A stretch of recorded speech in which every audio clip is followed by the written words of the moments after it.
Kedar Joshi sir पूछ रहे हैं, sir is our senior well wisher. Sir कह रहे हैं कि योगा रोज करनी चाहिए क्या? अगर मैं कभी कभी करूं तो ये कितना प्रभावी है? हाउ इफेक्टिव इज इट अगर कभी कभी या रेगुलरली करें तो? सर ये प्रश्न हमारे दिमाग में भी था, इसलिए हमने कुछ रिसर्च भी किया इसके ऊपर और हमने कुछ लिटरेचर सर्च भी किया।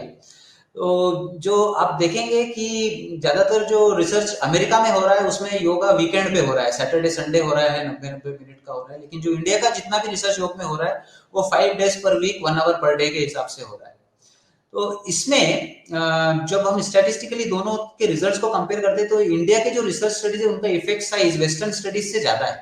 मतलब आप जितना रेगुलर जॉब करते हैं तो फायदा भी उतना ज्यादा होता है, इफेक्ट साइज बढ़ता है। और दूसरी बात यह है कि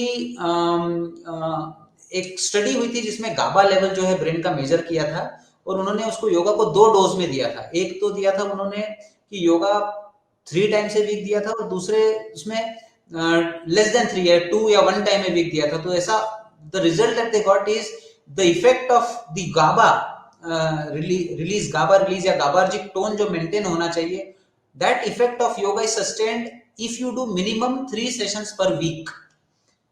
Otherwise that sustained effect of yoga cannot persist. So मैं ये रिकमेंड करूंगा कि अगर आप योगा ब्रेक ब्रेक करके भी करते तो पूरी कोशिश कीजिए कि आप कम से कम हफ्ते में 3 बार करें। अगर आप हफ्ते में 5 बार कर सकते हैं या 6 बार कर सकते हैं तो ये और एक्स्ट्रा बेनिफिट आपको देगा। लेकिन अगर आप चाहते हैं कि जो बेनिफिट आपको मिला है वो सस्टेन रहे तो आप उसको हफ्ते में 3 बार कीजिए कम से कम। एंड एक्सरसाइज का भी यही नियम है। This is the same rule that we have for exercise.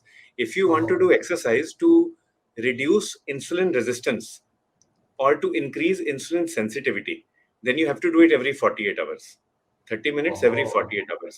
Beyond that, the advantage of exercise in improving insulin sensitivity in the muscle वो खत्म हो जाएगा। तो आई थिंक काफी और सिमिलैरिटीज आ रही वेरी हैं वेरी हमारी योगा वेरी और सिमिलर, मॉडर्न। Very similar.